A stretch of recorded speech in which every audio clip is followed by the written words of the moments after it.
মামাম তুমি কাকে বেশি ভালোবাসো? কাকে? কতটা ভালোবাসো? অতটা?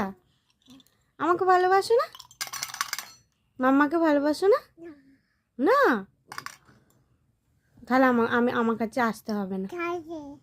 হুম, কাকে ভালোবাসো? পাপাকে?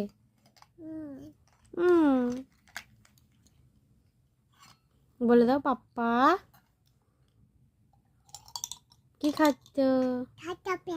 হ্যাঁ, রান্না করছো, খাচ্ছ? বাবা, কি রান্না করেছো? ভাত করেছো? আর কি করেছো? হুম, এত কিছু রান্না হচ্ছে। কে খাবে? রান্না করছো, কাকে খেতে দেবে? পাপাকে? আমাকে দেবে না?